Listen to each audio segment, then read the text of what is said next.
며느리에게는 단 한 푼도 남기지 않는다.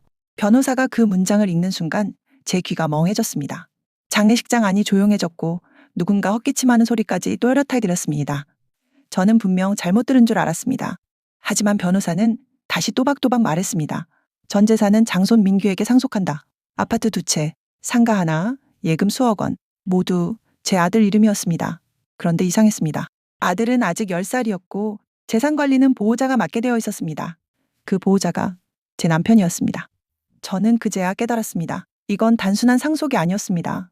저를 완전히 배제한 아주 깔끔한 설계였습니다. 고개를 들었을 때 신우이와 남편은 서로 눈을 마주치고 있었습니다. 그 표정이 처음 보는 표정이었습니다. 그날 저는 장례식장에서 남편이 처음으로 낯설어졌습니다. 변호사는 아무 일 아니라는 듯 유언장 내용을 계속 읽어내려갔습니다. 상속 재산은 장손 김민규 군이 성년이 될 때까지 친권자인 아버지가 단독 관리한다. 전 순간 고개를 들었습니다. 단독 관리? 그 말은 곧 남편이 모든 재산을 통제한다는 뜻이었습니다. 저는 아무 권한도 없었습니다. 심지어 아들의 법정 대리인임에도 불구하고 이해 있으십니까? 변호사의 말에 저는 아무 말도 하지 못했습니다. 그런데 더 이상한 건 따로 있었습니다. 유언장 작성 날짜. 시어머니가 병원에 입원하기 딱 하루 전이었습니다. 그리고 그날 남편은 회사에 연차를 냈습니다. 어머니랑 병원 다녀왔어. 그때는 아무 생각 없었습니다. 그런데 지금 와서 보니 왜 하필 그날이었을까요? 더 소름 끼친 건 신우이가 제 옆에서 웃으며 말한 한마디였습니다. 언니, 어머니가 공평하게 하신 거야. 공평? 저는 그 집에서 12년을 살았습니다. 명절 음식도, 병원 간병도, 시어머니 수술 때 보호자 서명도 전부 제가 했습니다. 그런데 공평이라니요. 제 손이 떨리기 시작했습니다. 그때 남편이 제 팔을 잡았습니다. 괜히 문제 만들지 마. 그 한마디에 저는 확신했습니다. 이 상속은 우연이 아니었습니다. 집에 돌아와 저는 아무 말도 하지 않았습니다. 남편은 평소처럼 샤워를 하고 아무 일 없다는 듯 맥주를 꺼냈습니다. 저는 그 모습이 더 낯설었습니다. 당신 알고 있었지? 제 말에 남편은 잠시 멈췄다가 고개를 돌렸습니다. 괜히 예민하게 굴지 마. 그 말이 끝이었습니다. 그날 밤 저는 잠이 오지 않았습니다. 괜히 휴대폰을 들여다보다가 문득 남편의 인터넷 뱅킹 알림 문자가 떠올랐습니다. 며칠 전이었습니다. 대리 서명 완료. 그땐 대수롭지 않게 넘겼습니다. 하지만 이상했습니다. 시어머니는 그때 이미 손이 많이 떨리셨습니다. 서명을 제대로 할 수 없을 정도로요. 다음 날 저는 몰래 병원에 전화를 걸었습니다. 유언장 작성 당일 보호자 동행 기록이 있나요? 잠시 정적이 흐른 뒤 직원이 말했습니다. 네, 아드님 한 분만 오셨습니다. 한 분만. 저는 그 순간 등골이 서늘해졌습니다. 며느리인 저는 유언장 이야기를 단 한 번도 들은 적이 없습니다. 그런데 남편은 그날 단둘이 병원에 있었습니다. 그날 저녁 시어머니는 제게 이렇게 말했습니다. 애는 잘 키워라. 그게 마지막 말이었습니다. 그때는 몰랐습니다. 그 말이 저를 제외하겠다는 신호였다는 걸. 저는 이제 확신했습니다. 이건 단순한 편애가 아니었습니다. 누군가 옆에서 방향을 잡아준 상속이었습니다. 그리고 그 누군가는 제 남편이었습니다. 저는 더 이상 참지 않았습니다. 유언장, 당신이 같이 준비한 거지? 남편은 TV를 보던 손을 멈추지도 않았습니다. 또 시작이네. 그 말이 제 심장을 더 세게 때렸습니다. 작성 날짜가 왜 하필 그날이야?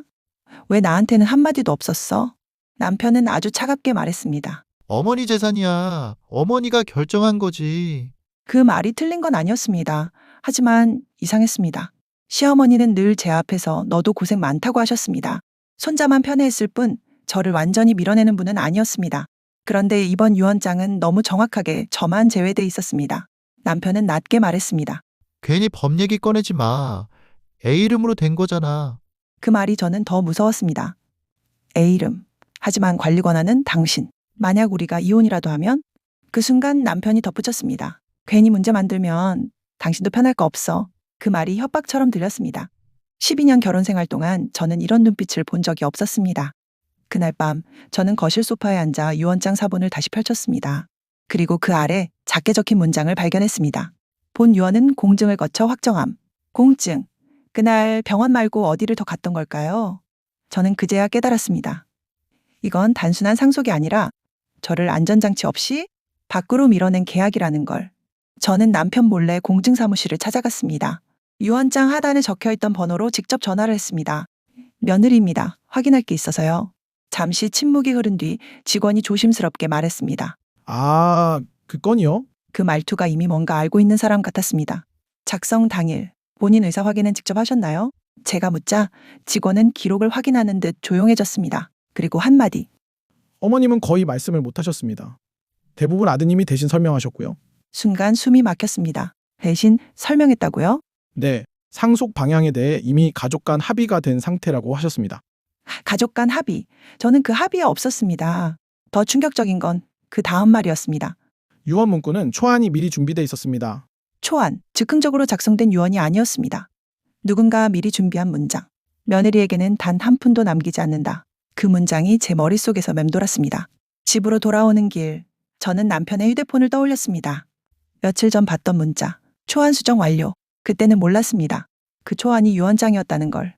저는 그날 처음으로 확신했습니다. 시어머니의 뜻이 아니라 남편의 설계였다는 걸. 그리고 더 무서운 생각이 들었습니다. 이 모든 게 혹시 이혼을 대비한 포석이라면? 아들 명의로 재산을 묶어두고 저를 빈손으로 내보내는 그림. 저는 그날 밤 처음으로 이혼이라는 단어를 떠올렸습니다. 저는 남편 앞에 유언장 사본을 내려놨습니다. 공증 사무실 다녀왔어. 남편의 표정이 처음으로 굳었습니다. 왜 쓸데없는 짓을 해? 쓸데없는 짓. 저는 웃음이 나왔습니다. 어머니가 말씀도 제대로 못하셨다더라. 초안은 미리 준비돼 있었고 남편의 눈이 잠깐 흔들렸습니다. 그 짧은 순간을 저는 놓치지 않았습니다. 당신이 쓴 거지? 침묵. 그 침묵이 곧 대답이었습니다. 남편은 결국 한숨을 쉬며 말했습니다. 어차피 그 돈 우리 애 거야. 우리 애. 하지만 관리 권한은 당신. 그럼 나는? 제가 묻자 남편은 냉정하게 말했습니다. 당신이 왜 필요해? 그 말이 심장을 찢는 느낌이었습니다. 12년 결혼 생활, 명절, 간병, 아이 출산, 그 모든 시간이 한 문장으로 정리됐습니다. 왜 필요해? 남편은 이어 말했습니다. 괜히 유언 무효 소송 같은 거 생각하지 마. 시간 끌수록 당신만 손해야. 그 말은 협박이었습니다. 그 순간 저는 깨달았습니다. 이 상속은 저를 보호하기 위한 게 아니라 저를 언제든 내보내기 위한 안전장치였습니다. 아들 명의로 묶어두면 이혼해도 재산분할 대상이 아니니까. 저는 그제야 알았습니다. 시어머니 장례식장에서 제가 잃은 건 재산이 아니라 남편이었습니다. 남편은 제가 무너질 거라고 생각한 것 같습니다. 울고 매달리고 결국은 아무 말 못할 거라고. 하지만 저는 그 집에서 12년을 살았습니다. 그 사람들보다 더 오래 지켜본 게 있었습니다. 시어머니는 완벽주의자였습니다. 모든 계약서, 모든 통장, 복사본을 꼭 남겨두는 분이었습니다. 저는 다음날 시어머니 방을 정리하겠다고 말했습니다. 남편은 관심도 없었습니다. 알아서 해. 서랍 맨 아래 오래된 파일 하나가 있었습니다. 겉에는 이렇게 적혀 있었습니다. 2021 개인. 저는 손이 떨렸습니다. 그 안에는 공증 전 초안과는 다른 유언장이 있었습니다. 재산은 아들 성관과 며느리 지혜가 공동으로 관리한다. 제 이름이 적혀 있었습니다. 분명히 날짜는 공증본보다 2달 전이었습니다. 저는 숨을 삼켰습니다. 그렇다면 공증 직전 내용이 바뀐 겁니다. 누군가에 의해 그 순간 저는 퍼즐이 맞춰졌습니다. 남편은 처음부터 저를 배제하려고 했던 게 아니라 마지막에 바꾼 겁니다. 그리고 시어머니는 이미 그 사실을 눈치챘을지도 모릅니다. 애는 잘 키워라. 그 마지막 말이 이제야 이해됐습니다. 저는 파일을 가방에 넣었습니다. 그날 밤 남편은 모른 채 태연하게 저녁을 먹고 있었습니다. 저는 조용히 말했습니다. 당신 공증 전 유언장 본 적 있어? 남편의 젓가락이 멈췄습니다. 아주 천천히. 그 표정을 보는 순간 저는 확신했습니다. 이번 싸움 제가 이길 거라는 걸. 저는 바로 변호사를 찾아갔습니다. 파일 속 초안과 공증본을 나란히 내려놓았습니다. 변호사는 한참을 보더니 말했습니다. 이건 단순한 변경이 아닙니다. 유언자의 의사 왜곡 가능성이 있습니다. 그 말 한마디에 숨이 조금 놓였습니다. 며칠 뒤 내용 증명이 남편 앞으로 발송됐습니다. 유언 무효 확인 소송 및 상속재산 보전 신청. 남편은 그제야 당황했습니다. 이렇게까지 할 필요 있어? 저는 웃었습니다. 당신이 먼저 준비했잖아. 조사 과정에서 밝혀진 건 더 충격적이었습니다. 공증 직전 남편이 유언 문구 수정을 요청한 기록. 그리고 시어머니의 진단서. 당시 판단 능력 저하 소견이 있었습니다. 법정에서 남편은 말했습니다. 어머니 뜻이었습니다. 하지만 판사는 조용히 물었습니다. 며느리는 왜 배제되었습니까? 남편은 대답하지 못했습니다. 몇 달 뒤 판결이 나왔습니다. 공증 유언은 무효. 이전 초안이 유효로 인정되었습니다. 재산은 아들과 저의 공동관리. 그리고 저는 그날 이혼 서류도 함께 제출했습니다. 남편은 마지막까지 말했습니다. 굳이 이렇게까지. 저는 대답했습니다. 당신이 설계한 미래에 나는 없었잖아. 지금 저는 그 집을 나왔습니다. 아들은 여전히 제 옆에 있고 재산도 제 권리만큼은 지켰습니다. 그리고 무엇보다 저는 더 이상 누군가의 배제 대상이 아니게 됐고 저와 아들만을 위해 살고 있습니다.